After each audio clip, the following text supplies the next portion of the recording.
episodes of TV23's Internet provided by SWKO Wireless Internet. Covering the High Plains with news, weather, and information. From TV23 Studios in Sublette, this is High Plains Today. Hi, everybody. It is Friday, January 22nd, 2016. Welcome to High Plains Today on TV23. Well, if it's Friday, our good friend Dr. Jack Jacob is here. We're going to be talking about the upcoming playoffs on Sunday. Let's take a look at what's happening out there. A Hanston woman was hurt after her vehicle lost control and overturned in Hodgeman County yesterday morning at about 8:55 a.m. 60-year-old Candace Dawn Prather of Hanston was heading west on K-156 a little over a mile east of Jetmore when she lost control of her 2003 Toyota Tacoma, went into the eastbound lane and back across the westbound lane, sliding sideways and went into the ditch. Her vehicle then overturned and landed on its passenger side. Prather was taken to the Hodgeman County Health Center. Well, the Seward County Historical Society is in the process of raising funds to construct a proposed 80 by 100-foot exhibition hall with a partial second floor, or about 10,000 square feet overall. It will be called the Seward County Heritage Center. Construction on the building is scheduled to start soon, but additional funds will be needed for the interior and the top-of-the-line digital technology that they were looking for. Now, the new center is slated to provide ample space for state-of-the-art national traveling exhibits, as well as part of it to become the home of the BJ Baseball Hall of Fame. Now, Dillon's Grocery Store has entered into an agreement where area people who sign up can purchase goods at Dillon's, and they'll have a small percentage of their purchase price donated to the Seward County Historical Society and the Heritage Center Building Fund. Now, this donation will not in any way affect the gasoline rewards program now at Dillon's. And Seward County Community College Area Technical School has asked for the public's perspective as it begins the process of a name change. The issue of a name change surfaced at the end of 2015 when Board Chair Ron Oliver received his annual tax bill, which said Seward County Junior College. The wording is connected to legal definitions about property, titles, and deeds and can't be updated without official action. Now, that prompted the board to consider a name change now rather than waiting for the college's 50th anniversary in 2019. It's natural at this point, administrators and board members believe, to settle the question, what will the name of our college be? Now, the board has clear sense that it should be Seward County Community College. The board plans to vote on the name change at its next meeting on March 7th. And Seward County Community College announces audition and show dates for the spring musical. The theater and music departments will present the Broadway musical Hairspray as the spring 2016 musical. Auditions will be held January 26th at 6:30 p.m. and January 27th at 5 p.m. in the theater. Script cuttings will be available, and those auditioning will be asked to sing a short selection of their choice. Dr. Magna Silva will be music director for the show, and Darren Workman will conduct the orchestra. Now, a large, diverse cast is needed, and the production staff is also looking for help with costumes, set work, and other backstage crews. The show runs April 21st through the 23rd. The Kansas Board of Regents on Wednesday approved a policy allowing anyone lawfully able to carry a concealed handgun to do so on public university campuses beginning next year. Individual universities will now draft their own policies. The Regents policy still bans weapons generally on campus as well as open carry handguns, but beginning July 1st of 2017, anyone 21 years old or older who qualifies to carry a concealed handgun under state law can do so on campuses. Now, it may be a violation under the new policy to pull that handgun in defense of someone else, but not in self-defense. The policy change came with a unanimous vote by the Regents. And that's a look at some of the stuff out there. We'll be back with a look at our weekend weather leading into next week. Stick around after this. You're watching High Plains Today on TV23 with host Chris Jewell.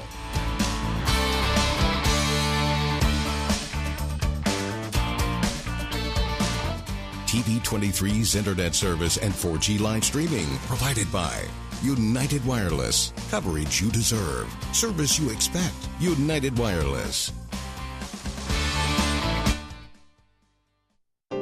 What is radon? Home exposure to radon gas is the leading cause of lung cancer death in the United States for non-smokers. In Kansas, 1 in 4 homes will test at or above the EPA action level. The Surgeon General recommends all homes be tested and fixed if necessary. Visit kansasradonprogram.org for more information. Test, fix, save a life. You want to feel connected, at one with your world. Informed, included, and inspired. So no matter where you are, when important things happen, we're here at all hours, in the moment, on every screen in your life. Your local TV and radio broadcasters. We investigate and inform, give back to the community, build the local economy, even save lives. America's #1 source for news, weather, and information. And unlike any other news source, we're here. Here. Here. Here. And here. We are broadcasters, always here for you, wherever here may be.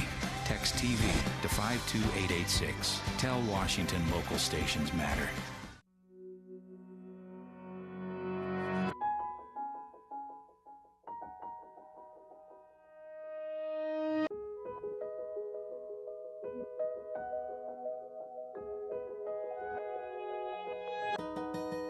For those dealing with the daily struggles of caring for a loved one, we hear you.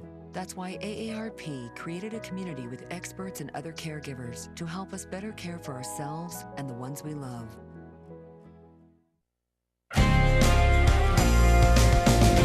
Now, the local weather forecast for the High Plains. Looking at a little bit of fog out there. We're looking straight west. If you go this way, you run into Ulysses. Well, not really run into it, but you get to Ulysses. This is the junction of US 83 and 160, about 5 miles north of Sublet. Yep, foggy, foggy. Well, let's take a look at the readings here at the station. 26 degrees right now, 96% our relative humidity. Winds are out of the northeast at 5, not a lot of wind. Barometric pressure holding steady. As we look at temperatures around the region, look at that. You get out west, everybody's in the 40s already. That just amazes me. And down to Liberal, 34, 37, get still up in the 20s up in the northern part of the viewing area. Pretty much where all the fog is. Dr. Jack just got up here a little while ago. No fog in Liberal as we speak. But you can see the dew points are pretty close to our temperatures out there, so everybody's got quite a bit of humidity in the air. Wind's not bad. Nobody really blowing really bad, except you get over here to the eastern part of the region. 14 in Medicine Lodge would be the windiest spot in the area. As we look at our highs and lows recorded at the Garden City Regional Airport, it did get up to 38 degrees yesterday, way short into 74 back in 1953. 18 our overnight low, -7 back in 1966. Looking at our forecast for today, we're calling for 45 degrees. Yep, we hope the sun's going to start peeking out here pretty soon. Winds are going to be out of the north at 7, dropping off to light and variable, although 7 is kind of light and variable if you really want to think about it. Looking at tonight, low of 23. Winds are going to be out of the south-southeast at 9. Tomorrow, going to be warming up. 52 degrees, lots of sunshine, south winds at 13, and then tomorrow night, 27 for our low, partly cloudy. Winds are going to be out of the south-southeast, just switching around a little bit out of the southwest. Looking at our 7-day, they've taken all the precipitation and the clouds out of the 7-day. Look at that. We're looking at 55 on Sunday. Could be a little breezy on Sunday. Then we get back into the upper 40s. Look at 57 next Thursday. We might see 60 degrees by the end of next week.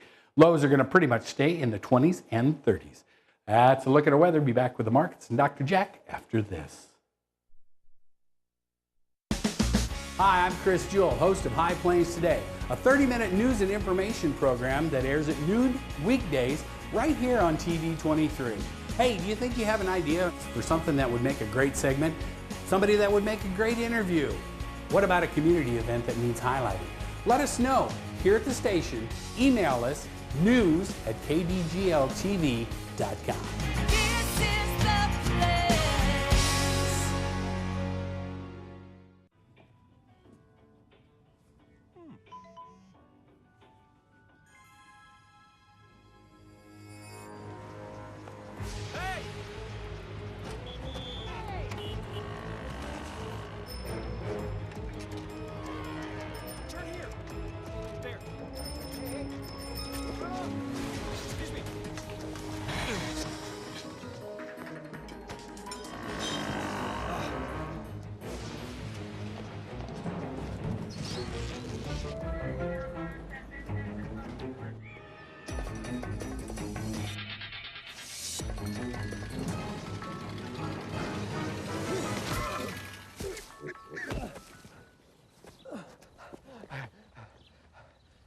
So, same time next week? Well, of course. Put away a few bucks, feel like $1 million. For free tips to help you save, go to Feed the Pig. Something I feel when I'm right here. Something that tells me that I'm home. This is the place. Everybody here knows it. This is the place. Oh, it's home to me and you. Yeah, this is the place.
Did you know kids who play outdoors have healthier lungs? Totally. Did you know that boys that play with dolls make better husbands? My son has lots of dolls. But did you know terry cloth diapers breathe better? I did. It's totally true. Oh, yeah, yeah. Did you guys know statistically friendly kids have more friends? Yeah. That's obvious. Did you know most people think they're using the right car seat for their kid, but they're not? Parents who really know it all know for sure that their child is in the right seat. Visit safercar.gov/the-right-seat to make sure your child is protected. A boy born in Joplin, Missouri was fascinated by anything with wheels and a motor. The odds of him going on to fascinate millions with his talent? 1 in 260,000. The odds of this born racer having 157 career top 10 finishes in NASCAR? 1 in 125 billion.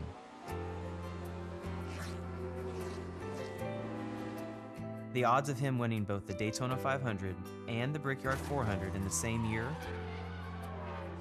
1 in 195 million.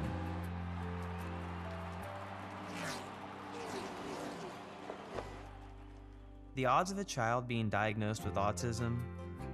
1 in 88. I'm NASCAR driver Jamie McMurray, and my niece has autism. Learn more at autismspeaks.org/signs.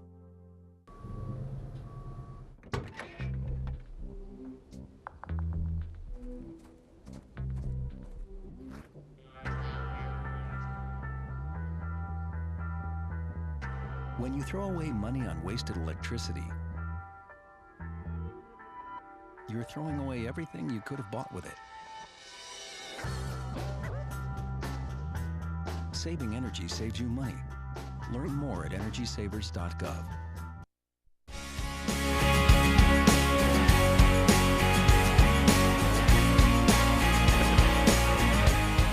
Welcome back. My producer, Brian Adams, just yelled in my ear, "Get ready." Dr. Jack, my good friend, sitting here talking about the football games coming up this weekend already. How are you? I'm good. Get your Bronco orange on today. No, I don't. All right. That was Oklahoma State to celebrate their win over KU. Shush. We aren't talking basketball today. Maybe next week. You realize, counting the games, coming up Sunday, 2 games Sunday in the Super Bowl, there's only 3 games left in the NFL season. No, we're not counting the Pro Bowl. The Pro Bowl does not count. You mean the 3-hour-long sideline interview game? Yeah, that's it. That's it, exactly. Well, since you have your Oklahoma State / Denver orange on. It's not Denver orange. Let's start. Okay, let's start with, since that is the first game on Sunday. Right. Let's start with Brady Manning. Now, this is the 17th time these two have played each other, and the 5th time in the playoffs. And here's a little nugget knowledge for you. Brady has never beaten Peyton Manning on the road. So where do you want to go with this game? Well, quite honestly, I think this is one of this game has a factor to it that the other game doesn't, and it's kind of a. You think? If Manning wins, who cares? He wins all the time. If Brady wins, who cares? He wins all the time. So you really kind of go, But okay. But there is a classic football feel to this game that you're not going to get on the other side because both guys are pocket passers. You're not going to see either one of them take off and elude linebackers and run people over. Nobody's going to be doing Cam Newton stuff in this game. It's going to be stand up, boom, stand up. So here's boom. the thing, though. The Patriots, now, are they going to dare Manning to throw deep? Because we know he has some issues, and he's not the same old Peyton Manning that he was. So do you think that they'll, kind of put pressure on him and dare him to go deep? I think they will. But keep in mind, take a look at the film from last week. Manning had some good velocity at times on the ball, more like what the old Manning that we saw. That's true. So if you do that, I think what's going to happen if you try that, you're going to try it once and he's going to burn you, and then Belichick's going to say, we don't do that. Well, and the other thing, though, that the Broncos have going for them is, too, with C.J. Anderson, they have a running game.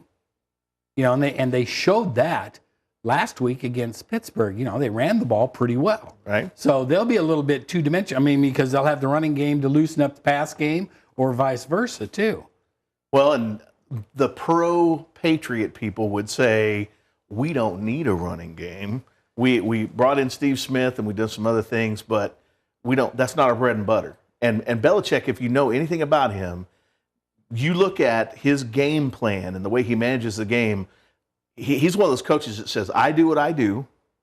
I make you beat me doing what I do. Other coaches will say, we're going to adjust radically from week to week based on who we play and what their strengths are, but that's not Belichick. True. But what's going to be fun to watch in this game is, you've got Edelman is back, Amendola, you've got Gronkowski back against that, defensive backfield, the cornerbacks and safeties and stuff for the Broncos with Talib and Harris and those guys. That could be pretty interesting to watch. Well, and it could be. And what will be interesting to see about it is how healthy those guys really are. Whether it's we needed to hurry up and get back because we're going to take one for the team, or we're actually ready to play. They've already, the Broncos have already been kind of taunting Gronk in saying, we're going to take your knees out, we're going to take you hard. And Gronk, I thought he had a classic response yesterday. He said, well, that's football. That's true. You get your pads down. I'll tell you what, though, if I'm tackling Gronk, too, I'm going low because there's no way you can hit him up high and bring him down. Yeah. He's just a big guy. Yep. That game is going to be interesting. So who do you think comes away with it? You think Peyton gets his final hoorah and does an Elway and goes out winning the Super Bowl, et cetera now? Well, right now they've got New England picked by 3. That's true. They're the road team and they're the underdog. So normally you give 3 points. Yeah. So at home. So really what it means is that they don't know. They have no idea. I would be really surprised only because I think it's still suspect just how healthy Manning is. And he had to perform so well last week. Yeah. If he comes in banged up or weakened at all, I think it gets away from him. Okay. I'm like you. I think Manning is going to have one of the games of his lives on Sunday, and he's going to have to be on top of his game every bit of the way. And the Broncos' defensive secondary is going to have to step up, and they're going to have to start denying Edelman that little slot pass across the middle that he is so good at picking up first downs with, and they're going to have to guard, and they're going to have to stay on Gronkowski. Well, they're going to have to jump those routes because Brady does have a tendency to look at Gronk when he's going to throw to Gronk. He does. He does telegraph that just a little bit. So you can jump it. The other thing I think is going to be interesting about that game is to see for Manning is to see what play selection they make for him, because the Patriots secondary is not. I mean, they're not as amazing. They're not superheroes, right? But they are good at protecting the outside lane. And that's where Manning likes to throw his I know. deep He ball. likes it. His bread and butter is getting those down and out routes. I and think it's going to be a hitting those guys. classic. This is going to be one of those classic games that if you rewound the NFL 20 years ago, 30 years ago, you'd say this game would fit in that era. Okay. All right. So let's move on to the next one that's not going to fit into that era. It will not in Because any way. Arizona is the late game. They're traveling to Carolina to take on the Panthers. Now, both these teams, okay, Arizona is 13-3, and Carolina is 15-1. You've got Carson Palmer for the Cardinals. He's the number one passer in the NFL this year. And then on the other side, you got Cam Newton, who you don't know what he's going to do when the ball is snapped. So where do you go with this game? Well, you know, again, here's the crazy thing. The Cardinals find ways to win. Look at that. Look at that just incredible play last week to force it into overtime. How does Larry Fitzgerald pull that ball out of the defender's arm? Well, yeah. And come down with it. The Cardinals always find a way to win, but sometimes Carson Palmer has trouble playing catch with his own team. Well, that's true. He has stumbled. He does have that problem, but he's got Larry Fitzgerald, Michael Floyd, and John Brown. He's got three really good receivers that, unlike Carolina, once they catch the ball, yards after catch, they gain a lot of yards after the catch. Right. Unlike Carolina. And that's a question. The other question is, are the non-tangibles that play into game management. Things like with the Cardinals having to come up with so many incredible plays to get those wins, does their luck run out?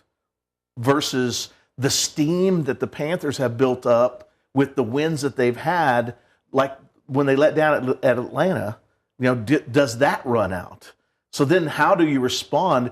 Both teams really, you look at 13-3, 15-1, they haven't faced a lot of adversity this year. Right. Neither one of them have. So how do you, if it gets into a Rocky movie where I score, you score, I score, you score, I score, you score, who handles that pressure better? Yeah. And, and you look at it, the Cardinals don't have much of a running game, so to speak. So they're going to have to rely on the receivers and yards after catch. Hopefully, if Carson Palmer can play catch with them, like you say. Right. But then you look at Carolina now, he frequently throws to his tight end Olsen a lot. Mm-hmm. And so there's not much yardage after catch on that. But they do have their running game with Stewart, and you don't know what Newton's going to do when he gets the ball. I mean, because they have so many designated plays for him to run the ball too. And that is a wild card. The one thing I would say about Cam Newton, though, is he's very much an emotional player. When he's on and things are going well, he is flying high. But we saw last week in the second half how frustrated he got. Yeah. He got frustrated with his coaches. He was yelling at his teammates. If that carries into this game and they're struggling, that could be a difference. Okay, so Brian's yelling at me. He says we're done already. But who do you think in this game? Carolina, Arizona? I really think Carolina. Yeah? I do. But I'd love to see Arizona win. All right, so who do you think comes Super Bowl Sunday for the final game? Carolina versus, you got to pick another one. I think Carolina, New England would be an amazing game. Ooh, okay, there you got it. Dr. Jack, Carolina, New England. I'm going to root for the Broncos, though. And I don't like Brady, so I'd be happy. I'm tired of Brady, so I'm rooting for the Broncos. Dr. Jack, good to see you today. Thanks, man. In your OSU orange, not Bronco orange. Not Bronco orange. Okay, all right. Stick around. I'll be back with more after this.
You want to feel connected, at one with your world. Informed, included, and inspired. So no matter where you are, when important things happen, we're here at all hours, in the moment, on every screen in your life. Your local TV and radio broadcasters. We investigate and inform, give back to the community, build the local economy, even save lives. America's #1 source for news, weather, and information. And unlike any other news source, we're here, here, here, here, and here. We are broadcasters, always here for you, wherever here may be. Text TV to 52886. Tell Washington local stations matter. Well, Sunday, going to be a couple of good games. Going to be a couple of interesting games. I just hope they're good and not blowouts. Hey, the last time we checked in on the unconventional recruiting tactics of Michigan coach Jim Harbaugh, he just managed to talk his way into a sleepover at the house of the #1 kicking prospect in the country. Now, this was supposed to happen late last week, and now that that's over, Harbaugh brought his delightful weirdness to California in an attempt to pull in a highly sought-after defensive lineman. Harbaugh traveled out to De La Salle High School in Concord, California, and met up with a 4-star defensive tackle, Boss Tagaloa, who holds offers from 15 other schools. Usually when a coach goes to a high school to meet up with his player, it's a short visit, lasts about 5 minutes, and then you go and spend the rest of the day at the player's house. Not Harbaugh. He went to class with Tagaloa all day long. Can you believe that? That guy is just something else. He really wants them guys bad. Hey, let's take a last look at our weather before we get out here on this Friday. Currently 27 degrees outside, 96% the relative humidity, still foggy. Winds are out of the north at 5, barometric pressure holding steady, but never fear. Sunshine rolling in on the 7-day forecast. Look at that, 57 by next week. Lows in the 20s. Not bad. It's going to be a good weekend. Go out and make it a good, safe weekend. We'll see you back here on Monday. Keep up to date with the latest information from TV23 on our Facebook page, KDGL TV.